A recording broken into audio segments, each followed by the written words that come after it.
त्यानंतर इथं एक फोटोग्राफ दाखवलाय. पोस्ट हार्वेस्टिंग प्रॉडक्ट जे असतात त्याच्या संदर्भात बायोटेक्नॉलॉजी काही करू शकते का? करू शकते. एक्झाम्पल आपल्याकडे इथं आहे. टोमॅटोला इंजेक्शन देऊन जेनेटिकली मॉडिफाईड केलं असा इथं दाखवलेला आहे फोटोग्राफ. तर टोमॅटो बद्दल समस्या आपल्याकडे नेमकी काय? मोठ्या प्रमाणावर शेतकरी टोमॅटोचं उत्पादन घेतात, परंतु त्यांना भाव मिळत नाही. काही वेळा रस्त्याच्या कडेला शेतामध्ये सगळीकडे टोमॅटो फेकून द्यायची वेळ येते. टोमॅटोचं उत्पादन जास्त भाव मिळत नाही आणि त्यामुळं फेकून द्यायची वेळ येते आणि लवकर पिकतात. ते फार काळ साठवता येत नाहीत, दीर्घकाळ ठेवता येत नाहीत. ही ड्रॉबॅक आहे. मग टोमॅटो लवकर कसे काय पिकतात याचा शोध घेण्याचा प्रयत्न केला. इथं पहा, हे टोमॅटो लवकर पिकलं आणि हे टोमॅटो मात्र 45 दिवस, 1.5 महिना तसंच राहू शकतं. इमॅजिन करा. इंटरेस्टिंग आहे हे. आणि अशी जी व्हरायटी बनवली तिचं नाव फ्लेवर सावर टोमॅटो. मॅकग्रेगर नावाच्या सायंटिस्टने कॅल्गेन कंपनीमध्ये ही व्हरायटी बनवलेली आहे. याच्यामध्ये समस्या नेमकी काय?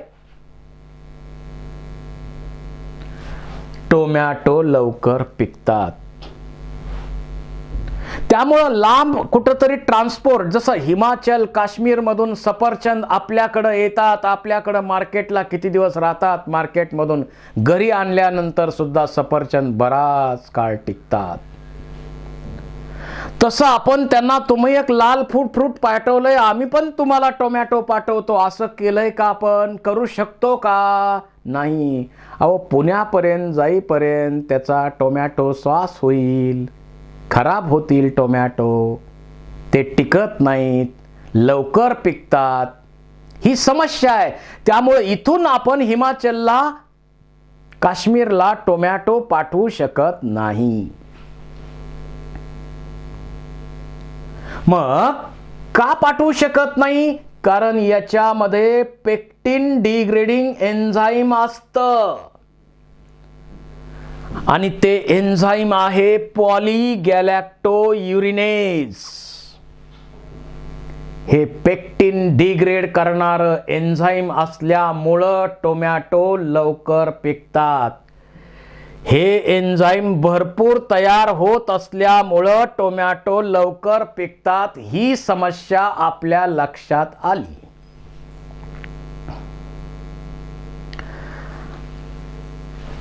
मॅकग्रेगर यांनी काय केलं? जर हा कंपाऊंड पॉलीगॅलॅक्टोयुरिनेज कंपाऊंड मुळे टोमॅटो लवकर पिकत असतील तर या कंपाऊंडचा जीन आयसोलेट केला. त्या जीनचं नाव अँटीसेन्स पीजी. त्या अँटीसेन्स पीजी पासून mRNA बनवला, त्यापासून कॉम्प्लिमेंटरी DNA बनवला आणि हा कॉम्प्लिमेंटरी DNA बनवला.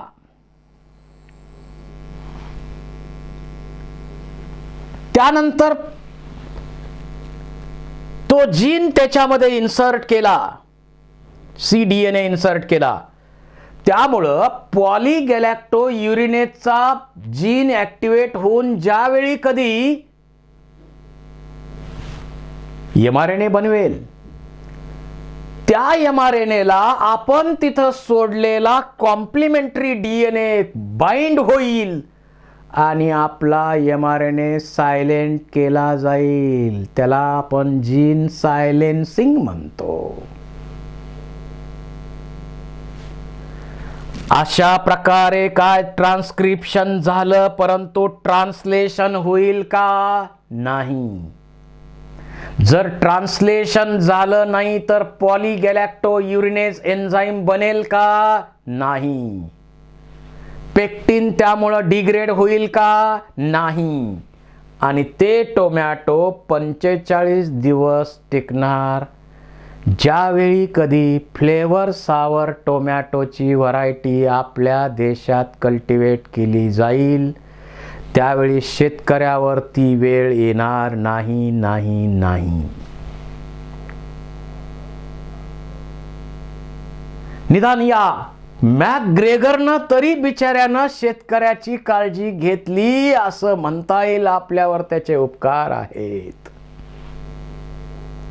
कुणीतरी त्यांची काळजी घ्यायला पाहिजे.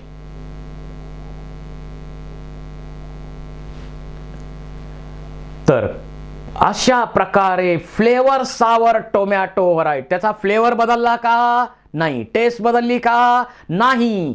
फक्त लवकर पिकायच्या ऐवजी delay in ripening he process घडवून आणली. किती महत्वाची गोष्ट आपल्यासाठी निर्माण केली पहा. अशा प्रकारच्या व्हरायटीचं कल्टिवेशन लवकरात लवकर आपल्याकडे सुरू केलं पाहिजे.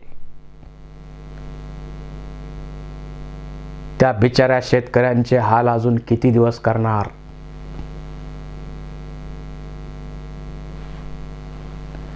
तर यांचं कल्टिवेशन सुरू केलं पाहिजे. पुढं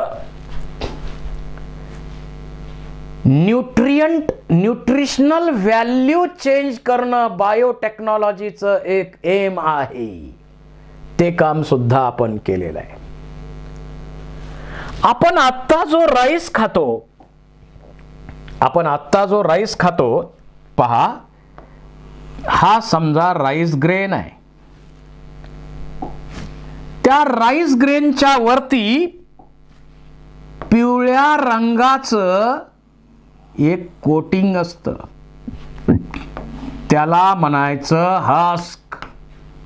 एक पिवळ्या रंगाचं कोटिंग असतं, त्याला म्हणायचं हस्क. आणि त्या हस्क मध्ये बीटा कॅरोटीन प्रोड्यूस केलं जातं.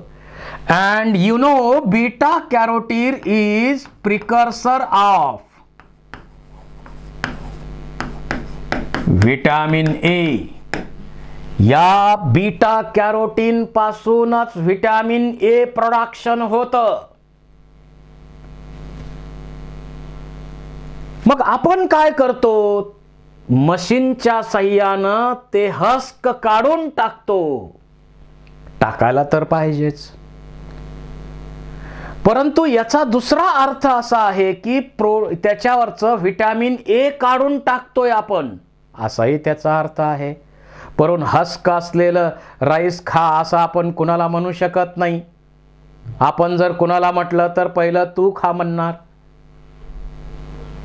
तर अशा प्रकारे हस्क काढून आपण तो राईस मार्केटला आणतो. म्हणजे व्हिटॅमिन ए काढून राईस आपण मार्केटला आणतो असा त्याचा अर्थ आहे. मग पर्याय काय? जेनेटिक इंजिनिअरिंग त्याच्यावर पर्याय नक्की देणार. दिला. आपण काय केलं? 2 जीन डॅफोडिल पासून मिळवले. एक जीन एरविना बॅक्टेरिया पासून मिळवला. आणि हे 3 जीन काय केले आपण? या राईसच्या जीनोम मध्ये ऍड केले, इन्सर्ट केले. बीटा कॅरोटीनचे जीन्स आपण राईसच्या जीनोम मध्ये इन्सर्ट केले. आणि पांढरा दिसणारा हा राईस आता पिवळा दिसायला लागला नैसर्गिकरित्या. एरवी कसं आहे, पिवळं पिवळा भात म्हणजे हळद टाकून होतो, पण हे काय हळद टाकलेली नाही आहे. आणि अशा प्रकारे पिवळा दिसणारा राईस जो आहे त्याला आपण म्हणतो गोल्डन राईस. आणि या गोल्डन राईस मध्ये आपल्याला बीटा कॅरोटीन मिळायला लागलं. It is a precursor of vitamin A. आज मोठ्या प्रमाणावर पॉप्युलेशन व्हिटॅमिन ए च्या डिफिशियन्सीला सफर होत आहे.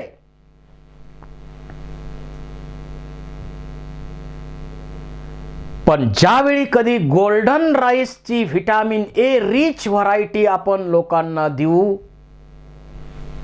त्यावेळी व्हिटॅमिन ए डिफिशियन्सी पॉप्युलेशन मध्ये आढळणारच नाही. अशा प्रकारे न्यूट्रिशनल व्हॅल्यू आपण बदलू शकतो जेनेटिक इंजिनिअरिंगच्या मदतीनं.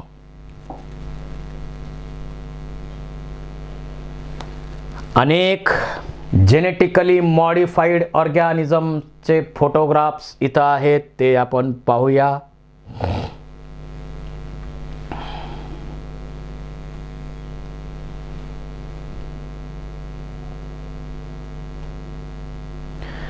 बीटी ब्रिंजल आपण बनवलं. बीटी कॉटन बरोबर बीटी ब्रिंजल बनवलं. आता ड्रॉबॅक काय बघा,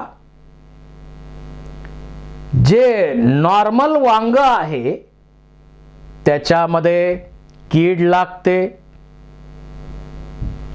त्यामुळं आपण मार्केटमधून वांग घेताना कीड नसलेलं वांग घेण्याचा प्रयत्न करतो. आणि भाजी करताना सुद्धा बारकाईनं कीड आहे की नाही याचा विचार करतो. त्यामुळं उत्पन्नावर फार मोठा परिणाम होतोय.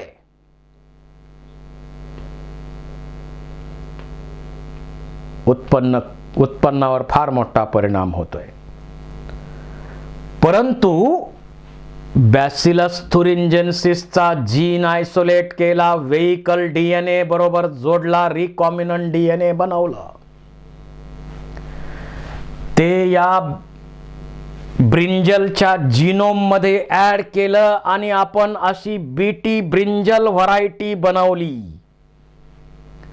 ज्यावेळी कधी बीटी ब्रिंजल मार्केटमध्ये येईल त्यावेळी कीड नसलेलं वांग आपल्याला मार्केटमधून घेता येईल. सहजासहजी, म्हणजे कुठलंही निवडून घ्यायची गरज पडणार नाही. सहज म्हणू आपण, द्या 1 किलो वांगी द्या. बीटी ब्रिंजल म्हणजे कीड नसलेलं वांग आपल्याला मार्केटमध्ये अवेलेबल होईल तसं वांग आपण बनवलेलं आहे. बीटी ब्रिंजल असे अनेक बीटी क्रॉप्स आपण बनवलेले आहेत. बीटी कॉर्न आपण बनवलेली आहे. बीटी कॉर्न आपण बनवलेली आहे व्हरायटी. त्याचबरोबर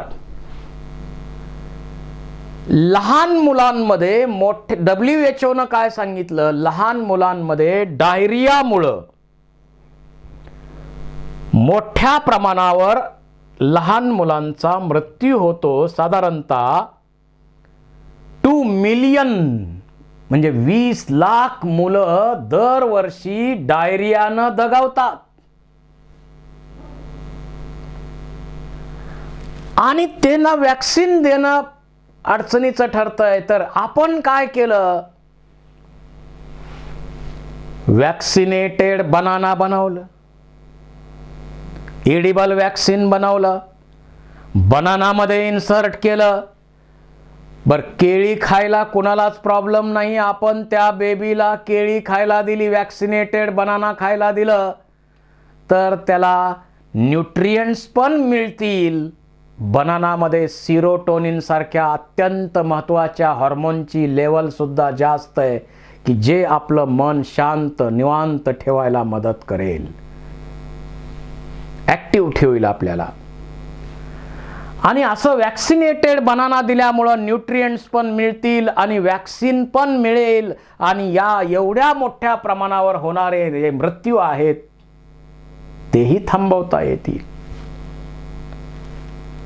अशा प्रकारे आपण डायरिया, ई कोलाय म्हणा, व्हिब्रिओ या बॅक्टेरियामुळे होणारे डायरिया यापासून बेबीजना वाचवू शकतो.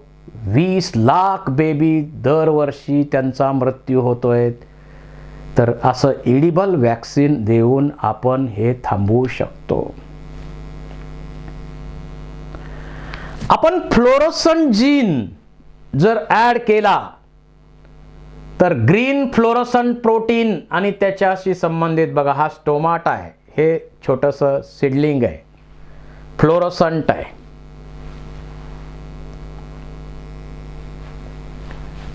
त्यानंतर आपल्यामध्ये एक महत्त्वाचं प्रोटीन आपल्याला गरजेचं आहे, हिरुडिन नावाचं. अँटीकोयागुलंट, रक्त गोठू नये शरीरात असताना त्यासाठी अँटीकोयागुलंट लागतं. आयुर्वेदिक ज्या ट्रीटमेंट आपल्याकडं दिल्या जातात त्या ट्रीटमेंटमध्ये लीच आपल्यावर सोडले जातात. लीच आपल्याला इन्फेक्ट करतात, बाईट करतात आणि त्याच्या मदतीनं आपलं ब्लड प्युरिफिकेशन केलं जातं. हा त्या ट्रीटमेंटचा उद्देश. लीचची ट्रीटमेंट देऊन रक्त शुद्धीकरण करणे हा त्या ट्रीटमेंटचा उद्देश आहे. परंतु इतकं कॉम्प्लिकेटेड करण्यापेक्षा जेनेटिक इंजिनिअरिंगनं हे काम अतिशय सोपं केलंय. पहा, एका लीच मधून 20 मिलीग्राम एवढं हिरुडिन मिळतं आपल्याला, अँटीकोयागुलंट मिळतं. आणि एक डोस जर एखाद्या पर्सनला द्यायचा असेल, इंडिव्हिज्युअलला द्यायचा असेल तर तो 200 मिलीग्रामचा असला पाहिजे. एका डोससाठी 100 लीच वापरावे लागतील. आणि असंच आपण करत गेलो तर किती लीच वापरले जातील आणि लीचचं पॉप्युलेशन संपून जाईल, ही स्पीसीजच नष्ट होईल. त्यामुळं आपण काय केलं, या लीचच्या सलायवरी ग्लँड मध्ये तो जीन आहे हिरुडिन प्रोटीन बनवायचा. सलायवरी ग्लँडच्या सेल काढल्या, त्यांच्यामधला हिरुडिनचा जीन काढून घेतला आणि तो जीन ब्रासिका नॅपस मध्ये त्याच्या जिनोम मध्ये ऍड केला. आणि ब्रासिका नॅपस म्हणजे मोहरीचे जे सीड्स आहेत त्या सीड मधून आपल्याला, या मोहरीसारख्या प्लांटच्या सीड मधून आपल्याला हिरुडिन प्रोटीन मिळायला लागलं, जेनेटिकली मॉडिफाईड ब्रासिका नॅपस. मग हे सीड खाल्ले आपण तर दररोज आहारामध्ये घेतोच, फोडणीमध्ये तरी टाकतोच. त्यातून आपल्याला हिरुडिन प्रोटीन सहजासहजी मिळेल. This is the greatest advantage of genetic engineering. तर ॲग्रिकल्चर सेक्टरमध्ये इतके महत्त्वाचे उपयोग आहेत. Thank you very much.